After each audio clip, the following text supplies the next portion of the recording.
Selamat pagi teman-teman, senang sekali bisa berjumpa kembali dengan Anda ya dalam video berikutnya masih tentang how to build strong self-resiliency ya. Jadi dalam video kali ini saya akan bicara mengenai 4 pilar fundamental pembentuk self-resiliency dan willpower ya. Di slide 10 di depan layar Anda ini bisa Anda lihat 4 pilar fundamental pembentuk self-resiliency dan willpower. Jadi sebelum saya bicara mengenai kiat-kiat praktikal yang bersifat teknis mengenai cara meningkatkan willpower Anda atau cara meningkatkan daya resiliensi Anda, saya mau cerita bahwa selain prinsip willpower tadi sudah kita lihat dalam video sebelumnya ya, prinsip kerja willpower, maka dalam video kali ini saya akan bercerita mengenai Anda 4 pilar fundamental pembentuk willpower Anda. Kalau kita gagal mengelola 4 pilar ini, maka kita juga akan termehek-mehek. Jadi ibaratnya ini fondasi, Mas. Ya, 4 pilar ini fondasi. Nanti setelah kita bicara fondasi, kita akan bicara mengenai teknisnya. Jadi ibarat kita bangun rumah, sekarang dalam video sekarang itu kita akan bicara mengenai fondasinya. Kalau fondasi kita kuat, nanti baru kita bergerak ke video berikutnya, kita akan bicara mengenai bagaimana mendesain jendelanya, bagaimana mendesain tata ruangnya. Jadi lebih teknis. Tapi sebelumnya kita mau bicara pilar yang fundamental dulu, fondasinya. Nah, fondasi yang pertama ya, fundamental yang pertama ini di slide 11, saya cerita bahwa fundamental pertama willpower Anda itu the power of your mind.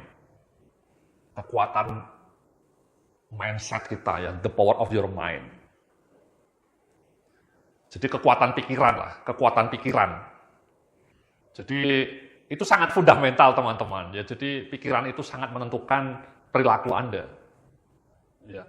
What you think is what you get. Ada sebuah pepatah mengatakan what you think is what you get. Ya, jadi apa yang Anda pikirkan itulah yang akan menjadi kenyataan. Jadi kalau pikiran Anda itu selalu pesimis, selalu kemerungsung gitu ya, selalu fokus pada kesulitan, selalu fokus pada negatif overthinking gitu ya. Biasanya hidup Anda juga akan termehek-mehek juga. Ya. Sebaliknya kalau pikiran kita selalu diliputi oleh harapan positif, oleh keyakinan positif, oleh optimisme gitu ya, biasanya hidup kita akan lebih baik. Bahkan ada sebuah studi ilmiah yang betul-betul menunjukkan bahwa orang-orang dengan pikiran yang optimis itu jauh lebih sukses dibanding orang-orang yang pikirannya selalu pesimis. Jadi pikirannya itu kalau bisa fokus pada solusi, Mas. Fokus pada harapan positif. Fokus pada keyakinan. Nah, di dalam slide berikutnya saya cerita mengenai growth mindset ini ya. Jadi memang pikiran kita itu kalau bisa dibangun supaya kita bisa membangun growth mindset. Di dalam kursus saya ini juga ada topik khusus yang membahas mengenai growth mindset ya. Anda bisa nanti simak juga dalam videonya ya. Topik mengenai growth mindset. Growth mindset ini penting karena itu melatih pikiran Anda supaya fokus pada solusi, Mas. Fokus pada jalan keluar. Ya, alih-alih kemudian selalu meratapi kesulitan gitu ya. Orang-orang dengan growth mindset ketika menghadapi problem ya dia akan tumbuh.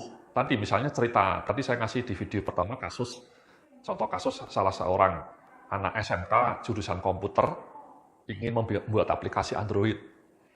Kalau mindsetnya itu fixed mindset ya, pikirannya itu selalu meratapi kesulitan, mungkin dia akan menyerah.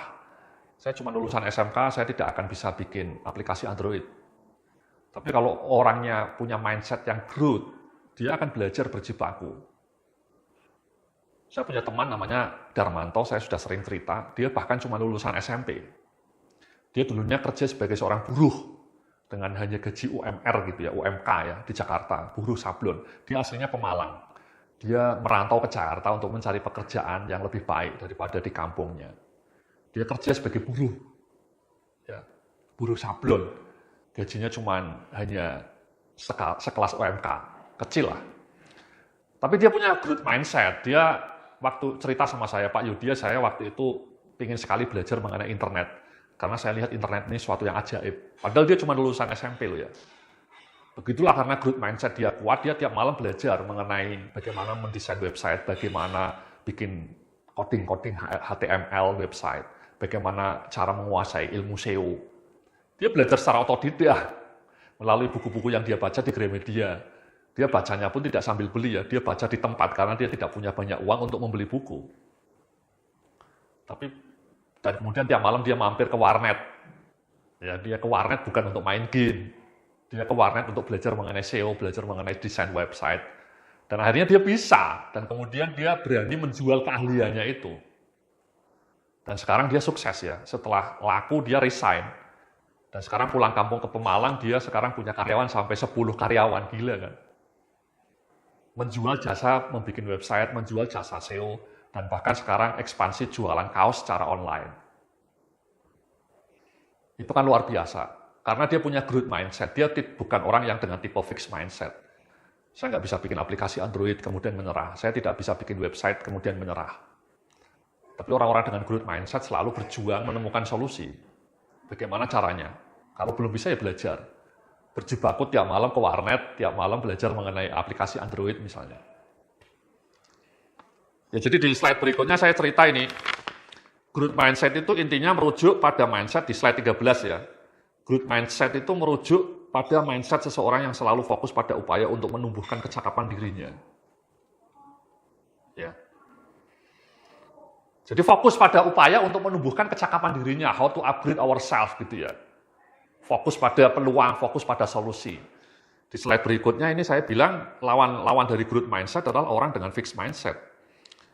Atau mereka yang cenderung menganggap kemampuan dirinya fix dan sulit untuk mengembangkan dirinya. Ya tadi, misalnya lulusan SMK-nya tadi tidak punya growth mindset, dia padahal pingin bikin aplikasi Android. Ya kemudian dia menyerah, dia cuma melamun, merenung gitu ya, hanya melihat orang lain bikin aplikasi dan kemudian dia bengong. Ya. Atau ada orang yang misalnya mau jualan online, tapi dia hanya mengamati, menganalisis. Ribuan analisis dikeluarkan, itu tipe orang yang fixed mindset itu biasanya ngelesnya banyak teman-teman. Ya, teorinya terlalu banyak analisis, tapi tidak pernah action. Ya akhirnya nasib hidupnya stuck, karena terlalu banyak omong doang, tapi tidak pernah action. Kenapa tidak pernah action? Mungkin di dalam hati kecilnya merasa itu berat. Saya nggak punya kemampuan untuk melakukannya, saya orangnya kurang gigih. Atau mungkin benar-benar malas gitu ya. Jadi mindset-nya itu fix, tidak mau mengembangkan dirinya. Jadi di halaman slide berikutnya ini ya, saya menggambarkan orang dengan fixed mindset di halaman 15 ini. Jadi orangnya hanya plonga-plongo gitu ya, bengong. Dan kemudian hidupnya tidak akan berubah karena mindset-nya fix. Jadi ketika mau mengubah nasib, itu kan butuh action, Mas. Dan kadang-kadang action itu butuh skill. Nah, orang-orang dengan fixed mindset, ujuk-ujuk ya, di awal sudah menyerah. Saya nggak bisa, Pak Yudhya, saya gaptek. Saya nggak bisa bikin blog, Pak Yudhya. Saya nggak bisa jualan online, Pak Yudhya. Saya nggak punya keahlian sama sekali, Pak Yudhya. And then so what? Ya, kalau orang-orang fixed mindset itu setelah ngomong kayak gitu, ya sudah. Kemudian terjebak pada ritual lama, maksudnya pada rutinitas lama, kemudian bengong, dan kemudian nasibnya tidak berubah. Sebaliknya orang-orang dengan growth mindset, saya belum bisa bikin blog, Pak Yudhya. Caranya bikin bagaimana ya? Kemudian dia googling, dia nonton YouTube. Saya ingin jualan di Amazon, Pak Yudhya. Amazon Amerika misalnya. Tapi saya belum tahu sama sekali caranya, Pak Yudhya. Caranya gimana ya? Ya dia nggak nanya. Dia kemudian googling, dia kemudian ke YouTube. Begitu banyak video tutorial mengenai cara jualan di Amazon. Ya, dan kemudian dia praktekkan. Itu namanya growth mindset, seperti Darmanto tadi, atau seperti lulusan SMK tadi. Ya. Nah, bagaimana solusinya supaya bisa menumbuhkan growth mindset? Itu simple nih ya, di slide nomor 16 ini saya cerita bahwa start small, gitu ya. Jadi alih-alih hanya merenung, alih-alih hanya menganalisis, alih-alih hanya ngomong doang, wujudkan rencana Anda dalam action plan yang sederhana, yang simple, yang mudah dilakukan. Kemudian mulailah langkah awal yang kecil. Dalam video-video lainnya saya selalu cerita mengenai pengalaman saya sendiri ketika mau nulis buku ya. Saya berhasil menulis banyak buku hanya dalam waktu singkat karena saya memulainya dengan langkah awal yang kecil. Yakni saat awal saya punya tekad, saya cukup menulis 1 halaman saja. Ya, saya cukup bisa menulis 1 halaman tiap pagi, jam 7 atau 8 pagi di depan laptop, saya punya target nulis 1 halaman saja. Bagi saya nulis 1 halaman itu mudah, karena saya cukup terampil menulis ya. Tapi saya ngasih target yang small. Dan kemudian saya akan bertekad mengulanginya tiap hari. Begitulah ya, selama seminggu saya bisa tulis 1 halaman, ternyata bisa. Dan kemudian saya menemukan efek momentum. Dan ketika efek momentum itu tercipta, growth mindset kita juga akan tercipta. Sejalan dengan action. Jadi, belajar menumbuhkan growth mindset itu dengan action, Mas. Bukan hanya dengan membaca kayak gini, menyimak, kemudian setelah itu tanpa praktek, itu kurang afdol. Jadi Anda belajar langsung melalui praktek. Dan justru dengan praktek itu growth mindset Anda akan tumbuh. Kenapa? Karena dengan praktek pengalaman nyata itulah Anda mengalaminya. Dan saran saya supaya pengalaman nyatanya itu sukses, Anda mulailah dengan langkah awal yang kecil. Start small. Tidak usah yang mulu-mulu, tidak usah yang terlalu heroik. Banyak orang yang malas melakukan action awal karena mungkin action awalnya sudah langsung berat. Langsung heroik, langsung mulu-mulu. No, itu salah kaprah. Mulailah langkah awal Anda dengan langkah yang sangat simpel, sangat mudah. Misalnya saya tadi nulis 1 halaman. Gitu. Atau belajar mengenai ilmu aplikasi Android, cukup baca 1 artikel. Tapi kemudian dipraktekkan. Ketika kemudian Anda punya action kecil, karena Anda start small, kan actionnya kecil ya, small. Dan dijamin kemungkinan besar Anda akan berhasil melakukannya. Kenapa? Karena actionnya kecil. Kayak tadi saya cerita, saya nulis 1 halaman saja. Target saya tas 1 halaman. Dan ternyata saya bisa. Nah, perasaan bisa, ternyata saya bisa, itu memunculkan sense of progress. Dan itu akan membuat kita makin bersemangat, kita makin pede. Ternyata saya bisa ya. Ternyata saya mampu ya. Ternyata saya sanggup lah. Nah, action kecil yang kelihatannya sepele itu berhasil Anda lakukan. Dan kemudian memicu tumbuhnya rasa percaya diri Anda. Memicu rasa pride gitu ya, sense of achievement dalam diri Anda. Dan kemudian itulah yang menciptakan efek momentum, lama-lama menggulung menjadi bola salju. Jadi growth mindset itu doing something gitu ya, tidak hanya bengong mikir gitu. Doing something dan kemudian dikerjakan dengan langkah-langkah awal yang kecil, nanti lama-lama membesar dengan sendirinya. Sama Mas, ketika Anda di kantor menemui problem yang rumit itu jangan langsung solusinya itu yang rumit juga, solusinya yang mulu-mulu. Cari solusi yang simple, yang sederhana. Karena berbagai studi menunjukkan solusi yang sederhana, yang simple itu nanti pelan-pelan akan menjadi efek bola salju. Oke? Itu langkah pertama ya, start small. Ya. Lakukan action awal yang simple, temukan small win, temukan kemenangan kecil, dan kemudian kemenangan kecil itu akan memicu growth mindset Anda. Nah, di slide berikutnya, saya bilang di slide 17, cara lain untuk menumbuhkan growth mindset itu adalah menumbuhkan self-optimism gitu ya. Jadi Anda optimis. Ya, bagaimana Pak caranya optimis? Kalau bisa ya lebih banyak melihat berita-berita baik. Jangan terjebak ketika Anda baca berita online, media sosial itu terjebak pada berita-berita yang kontennya negatif. Karena itu akan justru menumbuhkan pesimisme kita. Bahkan nyinyir gitu ya. Kadang-kadang di media sosial itu komentar-komentar di Twitter, di Instagram itu kadang-kadang penuh dengan kalimat yang nyinyir, yang negatif. Itu justru akan menular pada kita. Kita menjadi manusia yang nyinyir. Dan itu dangerous. Ketika Anda sinis, ketika Anda nyinyir, itu sangat mudah Anda terjebak pesimisme. Ya, itulah sebaiknya Anda hati-hati ya, mengkonsumsi konten-konten online Anda itu kalau bisa yang inspiratif. Jangan terlalu banyak terjebak pada konten yang auranya negatif. Dan kemudian optimisme juga bisa dibangun dengan praktek yang pertama tadi. Ketika Anda punya small action dan kemudian Anda bisa berhasil melakukannya karena memang skalanya kecil, itu saya yakin akan menimbulkan optimisme dalam diri Anda. Dan persis itulah yang saya alami ya. Ketika saya berhasil menulis 1 halaman sampai seminggu berturut-turut, itu somehow saya kemudian merasa optimis. Ini kalau saya bisa seperti ini tiap hari, saya yakin saya bisa nulis buku dalam waktu beberapa bulan saja. Jadi keyakinan pencapaian kecil nulis 1 halaman itu bagi saya memicu rasa optimisme dalam diri saya. Nah, sama Mas, Anda seperti itu ya. Lakukan hal yang kecil dan kemudian kemungkinan besar Anda akan berhasil melakukannya karena skalanya kecil dan itu akan memicu rasa optimisme dalam diri Anda. Oh ternyata kita bisa, saya bisa. Gitu teman-teman ya. Itu pilar pertama dari willpower teman-teman. Ya, jadi mindset Anda itu sekali lagi tolong dikelola, pikiran Anda itu fokus pada optimisme, pada harapan positif. Because what you think is what you get. What you think is what you get. Kalau pikirannya itu kelam, muram, ya mikirnya negatif, overthinking gitu ya. Overthinkingnya negatif itu hidup Anda juga akan kelam selamanya. Oke. Nah, fundamental yang kedua ini ya, di slide 18, saya mengatakan the power of exercise. Ini Mas. Ya, exercise itu bahasa Indonesianya olahraga Mas, olah tubuh. Bukan mager gitu ya.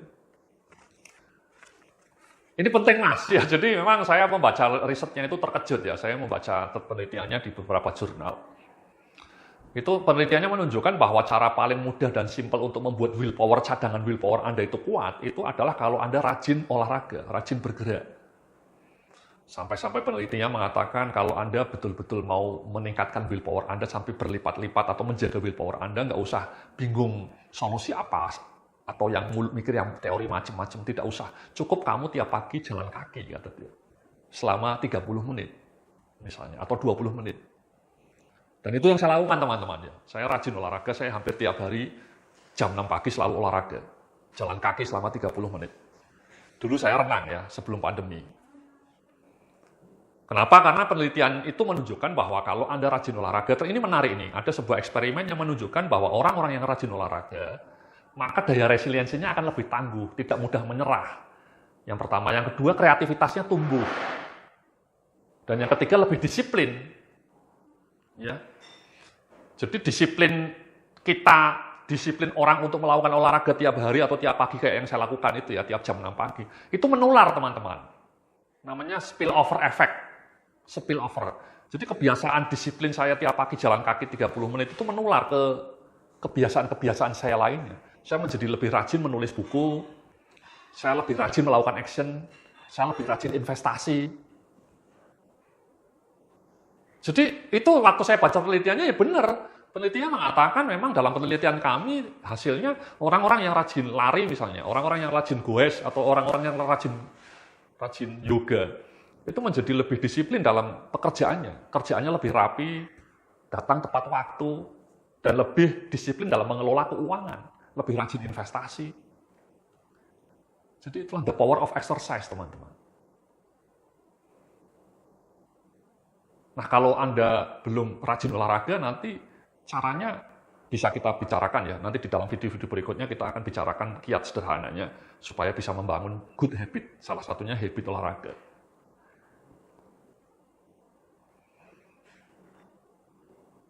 Jadi saran saya, kalau Anda belum mulai punya kebiasaan olahraga, tolong mulai besok atau minggu ini, hari Senin, Anda rancang ya, jenis olahraga yang ingin Anda tekuni. Kemudian mulailah dari skala yang kecil ya, tidak usah langsung 30 menit, mungkin mulai cukup 10 menit jalan kaki depan komplek. Atau kalau Anda goes di keliling rumah Anda, keliling komplek Anda. Kalau Anda mau yoga cukup 5 menit yoganya. Atau kalau Anda mau push up cukup 1 kali push up. Tiap hari 1 kali saja. Nanti itu akan terjadi efek momentum, Mas. Sama. Dan lakukan di jam yang sama. Ya, jadi para pakar habit mengatakan, kalau Anda mau memulai olahraga, habit olahraga atau habit membaca buku, atau habit meditasi, atau habit menulis buku, itu lakukan di jam yang sama. Ya. Saya selalu olahraga tiap jam 6 pagi, selalu itu. Jadi kalau Anda misalnya tiap sore atau tiap pagi sebelum berangkat kantor, ya, atau sesampainya di kantor gitu ya, ada teman saya, berangkatnya jam 7 pagi, sampai kantor olahraga dulu di kantor. Di kantornya kebetulan ada fasilitas gym ya. Dia di kantor nge-gym dulu. selama 40 menit, setelah itu dia langsung mandi. Mandinya di kantor. Itu kalau saya ngantor, saya akan melakukan hal yang sama, teman-teman. Ya, kebetulan saya ngantornya di rumah. Jadi WFH. Ya, itu power exercise, Mas. Jadi, sebaliknya kalau Anda jarang olahraga itu, otak Anda tuh lalit, Mas. Jadi, sering banyak orang ngeluh sama saya, Pak Yodia, saya itu ketika mau melakukan action kok tidak konsisten, Pak Yodia. Kok saya mudah menyerah, Pak Yodia. Saya mudah stuck. Saya tanya, kamu rajin olahraga nggak? Nggak pernah, Pak Yodia. Saya nggak pernah olahraga sekalipun. Ya itu salah satu sebabnya mungkin. Jadi biologi tubuh Anda itu mudah stuck. Karena pikiran Anda tidak fresh. Otak Anda nyungsep karena tidak pernah digerakkan. Dan penelitian mengatakan, yang benar, orang yang tidak pernah olahraga, tidak pernah menggerakkan tubuhnya, itu otaknya nyungsep, teman-teman. Ya, otaknya layu, tulalit. Jadi, jangan pernah remehkan the power of exercise, ya, never underestimate. Kita sudah tahu olahraga itu bagus bagi tubuh, tapi yang sangat penting, yang jauh lebih penting, ternyata olahraga juga bikin otak kita menjadi lebih cemerlang, lebih fresh, dan willpower kita juga menjadi lebih cetar membahana. Oke? Nah, di slide berikutnya, fundamental ketiga ini saya bicara mengenai the power of nutrition. Ya, jadi willpower kita itu juga tergantung makanannya yang kita makan, Mas. Mbak-mbak ya, you are what you eat gitu ya. Jadi makannya juga kalau bisa buah, diperbanyak lah. Mungkin boleh Anda makan gorengan gitu sesekali gitu ya. Makan Indomie rebus boleh gitu ya. Makan lemak-lemak boleh lah. Tapi jangan terlalu sering. Ya, kalau minum juga jangan minum kopi saset yang terlalu manis, minum teh manisnya terlalu manis itu juga tidak sehat. Sekali lagi ada sebuah penelitian ilmiah yang menunjukkan bahwa orang-orang yang terlalu sering makan junk food, ya minumnya manis, kopinya manis, tehnya manis, makannya junk food, itu memang lama-lama otaknya memang makin menurun, Mas. Daya kognisinya makin menurun. Itu kan dangerous. Jadi kapasitas otak Anda akan makin nyungsep kalau Anda makannya itu sembarangan. Ya, makanya junk food, makanya sosis goreng tiap hari atau Indomie rebus tiap hari, minumnya manis, itu otak Anda akan menjadi makin termehek-mehek. Oke. Jadi kalau bisa rajin minum air putih, ya simple, kalau bisa sehari 8 gelas, seperti saya 9 gelas, saya tiap hari minum 9 gelas air putih. Yang kedua, sering makan buah, kalau bisa sehari minimal 3 buah. Saya itu selalu tiap hari makan 3 jenis buah. Pisang gitu ya, atau jeruk, atau salak, atau belimbing, atau pir, atau apple. Itu sering itu, saya kombinasi itu. Hampir tiap minggu saya belanja buah, makan. Kalau pas pingin hemat ya belinya yang murah meriah. Belimbing misalnya murah. Salak juga murah. Jangan makannya gorengan atau ciki atau snack gitu ya, atau donat, itu kan tidak sehat. Dan itu membuat otak Anda menjadi tulalit, Mas. Oke? Nah, fundamental yang terakhir ini tidur, Mas. Ya, di slide nomor 20, fundamental nomor 4 itu the power of sleep. Ini juga sangat penting. Bill Gates, Jeff Bezos, itu orang-orang terkaya di dunia. Ya, Warren Buffett, itu mereka sama, Mas, kebiasaannya. Tidur 7-8 jam sehari, dengan nyenyak. Jeff Bezos bahkan ya orang terkaya nomor 2 di dunia. Kekayaannya sekitar 2.000 triliun. Kekayaan Jeff Bezos itu 2.000 triliun rupiah. Itu lebih tinggi dibanding APBN Indonesia ya. Itu dia bilang bahwa tidur nyenyak selama 8 jam. Bagi saya, Jeff Bezos mengatakan itu seperti kekuatan amunisi paling penting dalam hidup saya. Itu adalah kebiasaan saya tidur 8 jam. Begitu saya tidurnya kurang dari 8 jam, itu ketika besok meeting itu otak saya tuh lalit. Decision making-nya menjadi berantakan. Dan iyalah, Anda mungkin mengalami sendiri ya, kalau Anda sering begadang, Anda tidurnya kurang, itu ketika di kantor, ketika kerja ya ngantuk, dan tidak enak. Ya, kalau bisa tidurnya saya sendiri ya punya ritual yang sederhana, saya itu tidur jam 9 malam, teman-teman. Saya bangun jam 4, jadi 7 jam. Saya jam 9 sudah bangun, sekali lagi bangun jam 4 subuh. Jadi 7 jam saya tidur. Kenapa saya lebih suka ritme seperti itu? Karena saya bangun pagi, jam 4 pagi. Itu udara masih segar, dan saya masih bisa sholat tahajud sebelum subuh ya. Dan kemudian setelah itu meditasi. Saya biasanya setelah sholat subuh melakukan meditasi sambil menunggu adzan subuh. Ya, setelah bangun jam 4 saya sholat tahajud, kemudian melakukan meditasi. disambung sholat subuh. Dan setelah sholat subuh, saya baca Al-Quran, ya, 5 halaman dengan terjemahannya. Jadi itu habit pagi saya, $1 million habit saya. Jadi ada sebuah artikel yang mengatakan ritual pagi Anda itu sangat menentukan masa depan Anda. Kalau ritual pagi Anda itu sangat powerful, Anda akan lebih happy hidupnya dan lebih produktif. Dan saya merasakannya itu, Mas. Jadi 1 million habit saya itu, saya menganggap ketika saya bisa bangun jam 4 pagi, sholat tahajud, dan kemudian setelah itu meditasinya sambil dzikir ya. Bahasa ilmiahnya transcendental meditation. Meditasi sambil mengingat kebesaran Sang Ilahi.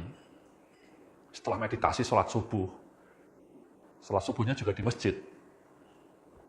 Habis sholat subuh, kemudian baca Al-Quran, 5 halaman sama terjemahannya. Habis itu, olahraga jalan kaki, itu wonderful, Mas. Itu hidup saya wonderful. Kalau saya merasa hidup saya sangat epic, sangat wonderful kalau saya bisa melakukan itu tiap hari. Ya, bangun jam 4, sholat tahajud, meditasi sambil dzikir, sholat subuh di masjid, pulang baca Al-Quran, habis baca Al-Quran, kemudian baca media, mungkin baca berita sebentar, setelah itu olahraga. Setelah olahraga, mandi, sarapan, kemudian nulis buku. Itu wonderful, Mas. Amazing life. Ya jadi anyway itu, Mas. Ya, jadi kalau bisa tidurnya jangan malam-malam, jangan terlalu begadang. Kalau bisa maksimal tidur jam 10 lah ya. Bangun jam 5 gitu ya. Jam 5 pun sudah telat subuhnya. Apalagi kalau bangunnya jam 6 ya. Misalnya tidurnya jam 12, bangunnya jam 6, itu kurang-kurang afdol. Kalau bisa usahakan tidur jam 9, bangun jam 4. Seperti yang saya lakukan itu ya. Itu kan 7 jam.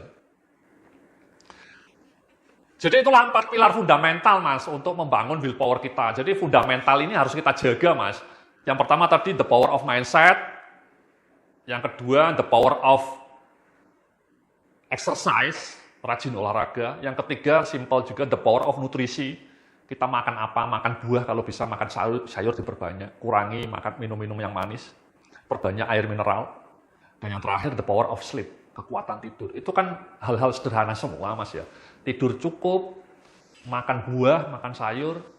Yang ketiga, rajin olahraga atau gerak tubuh. Dan yang keempat, rajin memikirkan hal yang positif, prasangkanya positif. Itu kan semua sesuatu yang sederhana, yang sudah ada ribuan tahun yang lalu. Tapi ternyata penelitian-penelitian terkini, the science of happiness, the science of willpower, itu menunjukkan bahwa 4 pilar inilah yang sangat menentukan kekuatan willpower Anda. Kalau Anda gagal mengelola 4 pilar ini dengan cerdas, maka willpower Anda akan mudah termehek-mehek.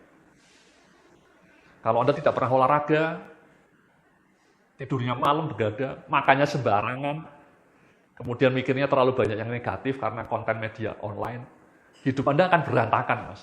Hidup Anda akan nestapa. Oke. Sebenarnya kalau Anda rajin berpikir positif, rajin olahraga, rajin makan sehat, minum air mineral 8 gelas sehari, kemudian tidurnya nyenyak, bangun subuh, itu hidup Anda akan top marko top, jos marko jos. Oke? Terima kasih, salam sukses, penuh keberkahan.